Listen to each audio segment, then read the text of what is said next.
नमस्ते और सनातन समृद्ध भारतीय पौराणिक कथाएं में आपका एक बार फिर स्वागत है। ये हमारे सीजन 1 का एपिसोड 13 है। और हाँ, अगर आप पिछले एपिसोड से जुड़ना चाहें तो उनके लिंक्स आपको नीचे विवरण यानी डिस्क्रिप्शन में मिल जाएंगे। आज हम एक ऐसे विषय पर बात करने जा रहे हैं जो अक्सर मन में सवाल खड़े करता है। वो विषय है सनातन धर्म और जिसे हम आमतौर पर रिलीजन या पंथ कहते हैं, उसमें क्या फर्क है। कभी सोचा है कि भारतीय परंपरा अपने आप को सिर्फ रिलीजन क्यों नहीं कहती, क्यों धर्म शब्द इस्तेमाल होता है? क्या ये बस अलग अलग शब्द हैं या इनके पीछे की सोच, अनुभव, दुनिया को देखने का नजरिया, ये सब कुछ अलग है? तो आज हम इन्हीं सवालों के, आप कह सकते हैं, तह तक जाने की कोशिश करेंगे, इन अवधारणाओं के सार को समझने की कोशिश करेंगे। तो चलिए शुरू करते हैं। ये जो शब्द है सनातन धर्म, अक्सर सुनते हैं हम, इसका मतलब क्या है? मतलब मोटे तौर पर तो कहते हैं शाश्वत व्यवस्था या सार्वभौमिक जीवन पद्धति, पर ये इतना सीधा भी नहीं है ना। बिल्कुल नहीं। ये कि सनातन का मतलब ही है जो हमेशा से है, शाश्वत, इटर्नल। और धर्म, यहाँ यहीं से असल फर्क शायद शुरू होता है।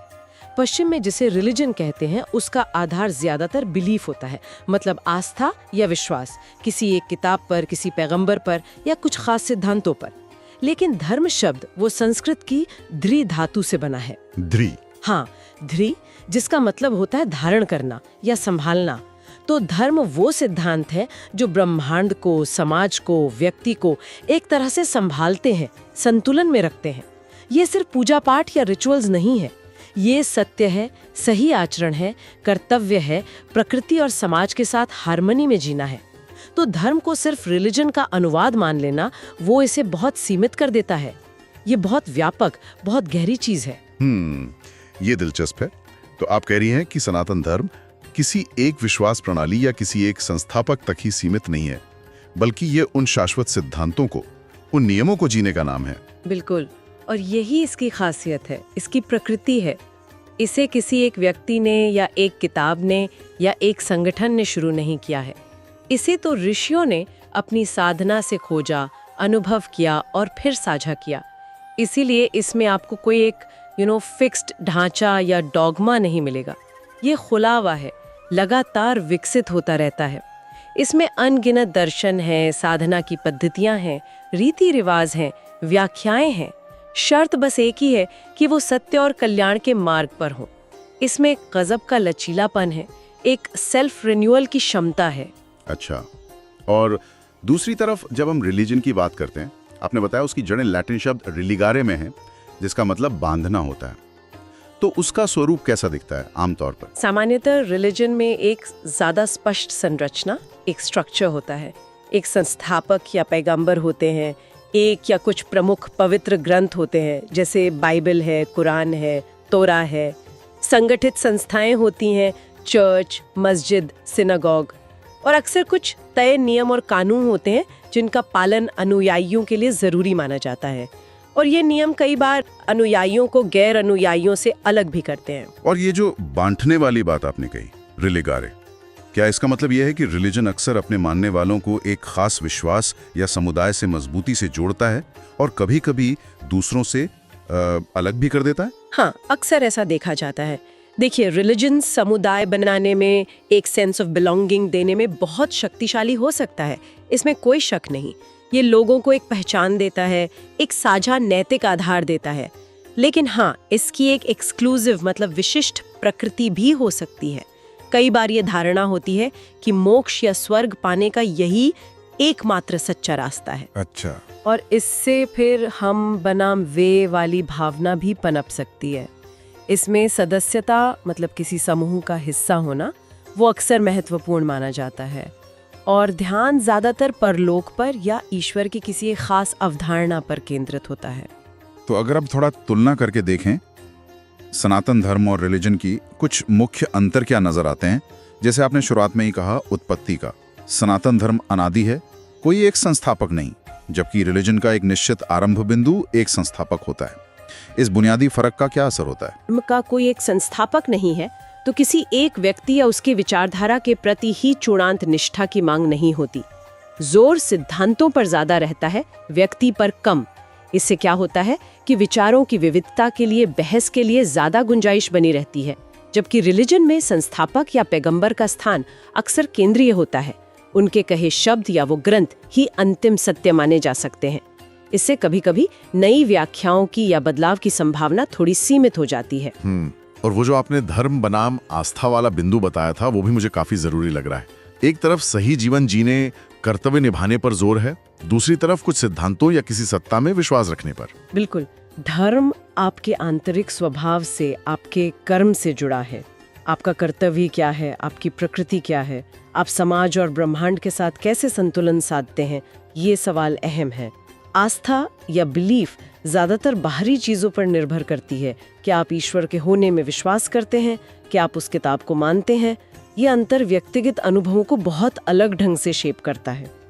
जैसे सनातन परंपरा में अगर कोई व्यक्ति सत्य और नैतिकता के रास्ते पर चलता है तो वो नास्तिक होते हुए भी धार्मिक माना जा सकता है। अच्छा, ये तो काफी अलग बात है। हाँ, जबकि कई रिलीजन में नास्तिकता को स्वीकार करना मुश्किल होता है। समावेशिता की बात भी आपने की थी कि सनातन धर्म कई मार्गों को स्वीकार करता है, जबकि रिलीजन अक्सर अपने मार्ग को ही एकमात्र सत्य मानते हैं। हाँ, ये एक बहुत बड़ा अंतर है। सनातन परंपरा का एक मूल मंत्र है, ऋग्वेद में आता है, एकम सत विप्रा बहुधा वदंती। हाँ, सुना है ये। सत्य एक ही है, लेकिन ज्ञानी लोग उसे अलग अलग नामों से पुकारते हैं, अलग अलग तरह से बताते हैं। इसका सीधा सा मतलब है कि ईश्वर तक या परम सत्य तक पहुंचने के कई रास्ते हो सकते हैं और सभी रास्ते सम्मान के योग्य हैं अगर वो प्रामाणिक है। ये एक बहुलतावादी मतलब प्लूरलिस्टिक नजरिया है। रिलीजन अक्सर विशिष्ट एक्सक्लूसिव होते हैं। वो मानते हैं कि उनका बताया रास्ता ही सही है और कभी-कभी दूसरों को भी उसी रास्ते पर लाना उनका कर्तव्य हो जाता है। और लक्ष्यों में भी फर्क दिखता है ना। सनातन धर्म का लक्ष्य आत्मसात्कार है, मुक्ति यानी मोक्ष है, इसी जीवन में सद्भाव पाना है, जबकि रिलीजन में लक्ष्य अक्सर स्वर्ग प्राप्ति या परलोक सुधारना होता है। सही कहा। सनातन परंपरा में जोर ज्यादातर इसी जीवन पर है, अपने अंदर जो दिव्यता है उसे पहचानना, कर्म और ज्ञान के जरिए मुक्त होना। मोक्ष कोई मरने के बाद मिलने वाली चीज नहीं है, बल्कि जीवन में ही पाए जाने वाली अवस्था, जिसे जीवन मुक्ति कहते हैं, वो भी हो सकती है। कई रिलीजन में परलोक पर ज्यादा जोर रहता है कि इस जीवन के कर्मों का फल आपको बाद में मिलेगा, स्वर्ग या नरक के रूप में। ये जीवन को देखने का नजरिया बदल देता है। साधना पद्धतियों और ग्रंथों के बारे में क्या कहेंगी? सनातन धर्म में तो योग, ध्यान, भक्ति, ज्ञान, कर्म, कितने सारे मार्ग हैं और ग्रंथ भी अनेक, वेद, उपनिषद, गीता, पुराण। रिलीजन में अक्सर एक तय पूजा पाठ नियम और एक या कुछ ही मुख्य ग्रंथ होते हैं। हाँ, सनातन धर्म में साधक अपनी रुचि, अपने स्वभाव, अपनी ज़रूरत के हिसाब से रास्ता चुन सकता है। यहाँ ग्रंथों की एक विशाल श्रृंखला है जो कभी कभी एक दूसरे से सहमत भी होते हैं, कभी असहमत भी, और उन पे लगातार टीकाएं लिखी जाती हैं, नई व्याख्याएं होती रहती हैं। ये विविधता और लचीलापन देता है। रिलीजन में अक्सर एक रूपता, यूनिफॉर्मिटी पर जोर होता है। सभी मानने वालों के लिए एक जैसे नियम, एक जैसी प्रार्थनाएं, एक मुख्य ग्रंथ। इससे स्पष्टता और संगठन तो मिलता है, लेकिन व्यक्तिगत चुनाव की स्वतंत्रता शायद थोड़ी कम हो जाती है। और अनुकूलनशीलता, क्या सनातन धर्म समय के साथ बदलता है, अडॉप्ट करता है? निश्चित रूप से सनातन धर्म एक जीवित परंपरा है, कोई रुकी हुई चीज नहीं है। ये हमेशा नई परिस्थितियों, नए ज्ञान के हिसाब से अपनी व्याख्याओं को परिष्कृत करता रहा है, बदलता रहा है। इसीलिए तो ये हजारों सालों से प्रासंगिक बना हुआ है। नए संत आते हैं, नए विचारक आते हैं और वो पुरानी बातों को नए ढंग से समझाते हैं। रिलीजन अक्सर अपने मूल सिद्धांतों और ग्रंथों को अपरिवर्तनीय मानते हैं। उनमें बदलाव अगर आता भी है तो बहुत धीरे धीरे आता है या किसी संस्थागत निर्णय के बाद ही आता है। तो इन सभी अंतरों को अगर हम समेटें, इनका निचोड़ क्या है? क्या ये सिर्फ किताबी बातें हैं या इनका हमारी जिंदगी पर, हमारे समाज पर वाकई कोई असर पड़ता है? नहीं, इनका बहुत वास्तविक और गहरा असर पड़ता है। देखिए, सनातन धर्म का जो लचीलापन है, जो बहुलतावाद है, वो इसे अलग अलग संस्कृतियों और विचारों को अपने में समाने की क्षमता देता है। इससे सहिष्णुता और सह-अस्तित्व को बढ़ावा मिलता है। लेकिन हाँ, एक पहलू ये भी है कि कभी-कभी स्पष्ट दिशा निर्देशों की कमी महसूस हो सकती है, या अगर धर्म के मूल सिद्धांतों को ठीक से न समझा जाए तो सामाजिक कुरीतियां भी पनप सकती हैं। दूसरी ओर रिलीजन की जो संरचना है, जो स्पष्ट नियम है, वो समुदाय को मजबूती देते हैं, स्थिरता देते हैं, नैतिक मार्गदर्शन देते हैं। लेकिन यही संरचनाएं अगर वो बहुत कठोर हो जाएं, संकीर्ण हो जाएं, तो फिर असहिष्णुता और दूसरे के प्रति डर भी पैदा कर सकती हैं। तो अगर हम सनातन धर्म के मर्म को, उसके एसेंस को और गहराई से समझने की कोशिश करें तो उसकी सबसे खास बात क्या निकल कर आती है? आपने वो ऋग्वेद की ऋचा का जिक्र किया था, एकम सत विप्रा बहुधा वदंती। हाँ, मुझे लगता है वो ऋचा इसके सार को बहुत खूबसूरती से बताती है।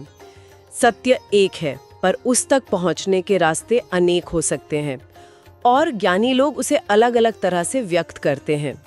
इसका मतलब ये है कि किसी एक रास्ते को ही सबसे अच्छा या एकमात्र सही मानने की जरूरत नहीं है।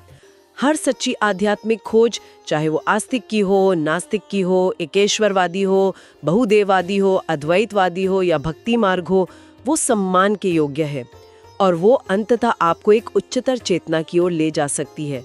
यहाँ जोर बाहरी लेबल या पहचान से ज्यादा आपकी आंतरिक खोज पर है।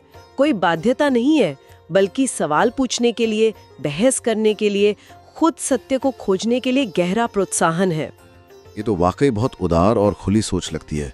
लेकिन दूसरी तरफ रिलीजन जो एक स्ट्रक्चर देते हैं, एक समुदाय देते हैं, उनके भी तो अपने सकारात्मक पहलू हैं, है ना?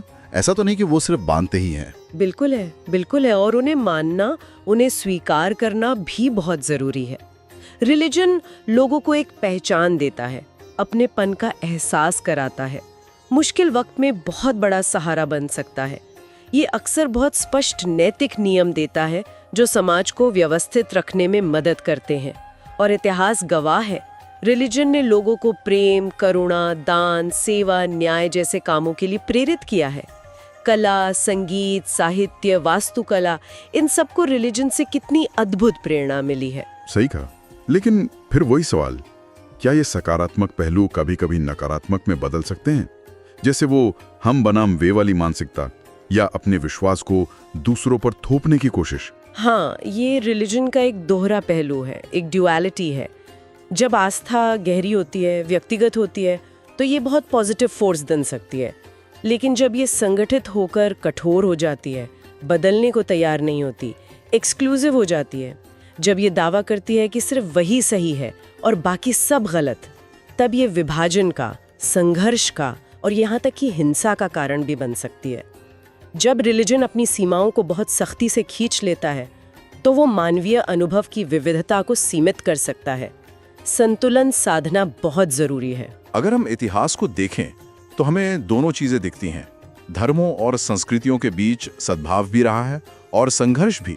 सनातन परंपरा इस संघर्ष को कैसे देखती है, खासकर धर्मांतरण जैसे मुद्दों पर उसका क्या रुख रहा है? देखिए, सनातन धर्म का दृष्टिकोण ऐतिहासिक रूप से जबरदस्त धर्मांतरण के हमेशा खिलाफ रहा है। इसका मूल विचार ये है कि हर व्यक्ति का अपना एक आध्यात्मिक रास्ता होता है, उसका अपना एक स्वभाव होता है और उसे उसी पर विकसित होने देना चाहिए। किसी पर दबाव डालकर या लालच देकर उसका रास्ता बदलने के लिए मजबूर करना, ये धर्म के सिद्धांत के ही विरुद्ध माना जाता है। आग्रह ये रहता है कि साधक जहाँ है वहीं से अपनी यात्रा शुरू करे और सत्य की खोज करे, ना कि किसी बाहरी लेबल को अपना ले। तो क्या इसका मतलब यह है कि स्थायी शांति के लिए संवाद, डायलॉग और आपसी सम्मान ही एकमात्र रास्ता बचता है? निश्चित रूप से, मुझे तो यही लगता है। जब हम ये समझ पाते हैं कि ठीक है, सत्य या ईश्वर तक पहुंचने के कई रास्ते हो सकते हैं और हम दूसरे के रास्ते का सम्मान करते हैं, भले ही हम उससे सहमत ना हो, तभी सच्चा संवाद हो सकता है। एक दूसरे को दुश्मन समझने के बजाय अगर हम सहयात्री समझें, फेलो ट्रैवलर्स, जो शायद अलग अलग रास्तों पर है पर मंजिल एक ही ओर है, तो संघर्ष की गुंजाइश बहुत कम हो जाती है। खुलापन चाहिए, दूसरों को समझने की इच्छा चाहिए और हाँ, अपने विश्वासों पर भी सवाल उठाने का साहस चाहिए। ये स्थायी शांति के लिए बहुत जरूरी है। आज की दुनिया में जहां हम सब इतने कनेक्टेड हैं, ग्लोबलाइजेशन का जमाना है, अलग अलग संस्कृतियां, अलग अलग विश्वास इतने करीब आ गए हैं, हम इस पूरी चर्चा से क्या सीख सकते हैं, क्या टेक अवे है? आज के इस ग्लोबल विलेज में बहुलवाद, मतलब अनेकता को स्वीकार करना और उसका सम्मान करना, ये पहले से कई ज्यादा महत्वपूर्ण हो गया है। और यहाँ सनातन धर्म का जो मॉडल है, जहाँ सत्य के कई मार्ग माने जाते हैं, जहाँ निरंतर आंतरिक विकास पर जोर है, वो एक बहुत महत्वपूर्ण पर्सपेक्टिव देता है। ये दिखाता है कि कैसे विविधता के साथ जिया जा सकता है बिना एक रूपता थोपे। कोएग्जिस्टेंस का एक मॉडल। तो क्या इसका मतलब ये भी है कि रिलीजन्स भी एक दूसरे से सीख सकते हैं? क्यों नहीं, बिल्कुल सीख सकते हैं।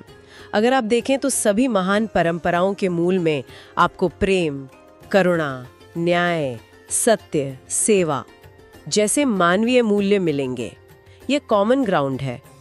अगर रिलीजन अपनी विशिष्टता की दीवारों से थोड़ा बाहर निकलकर इन साझा मूल्यों पर ध्यान दें तो वो मानवता की भलाई के लिए मिलकर बहुत कुछ कर सकते हैं। शायद अब वक्त आ गया है कि हम मेरा विश्वास बनाम तुम्हारा विश्वास की बहस से थोड़ा आगे बढ़ें और साझी मानवता और आत्म साक्षात्कार की दिशा में सोचें। दूसरों की आस्था को खतरा समझने के बजाय उसे मानवीय अनुभव की एक और रंगत के रूप में देखें।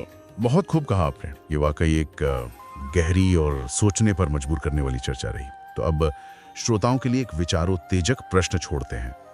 आपको क्या लगता है, क्या संस्थागत नियम और संरचनाएं जो रिलीजन में होती हैं वो किसी की आंतरिक आध्यात्मिक यात्रा में मदद करती हैं या बाधा डालती हैं?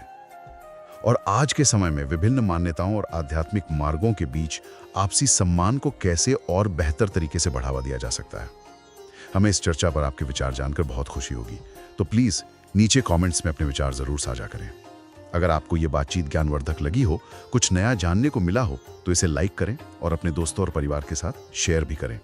और हाँ, अगर आप भविष्य में भी ऐसे ही विषयों पर हमारी गहन चर्चाओं का हिस्सा बनना चाहते हैं तो हमारे चैनल को सब्सक्राइब करना ना भूलें और वो जो बेल आइकॉन है उसे भी दबा दें ताकि आपको हमारे अगले एपिसोड की सूचना तुरंत मिल जाए।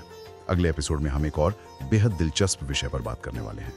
हिंदू दर्शन में ईश्वर की अवधारणा, निराकार ब्रह्म से लेकर सगुण साकार देवी देवताओं तक ईश्वर के इतने सारे रूप, इतनी सारी अवधारणाएं, उनकी खोज करेंगे। सनातन समृद्ध भारतीय पौराणिक कथाएं में आज हमारे साथ जुड़ने के लिए आप सभी का बहुत बहुत धन्यवाद। आशा करते हैं कि आप धर्म के मार्ग पर सत्य की खोज में निरंतर आगे बढ़ते रहेंगे। नमस्ते।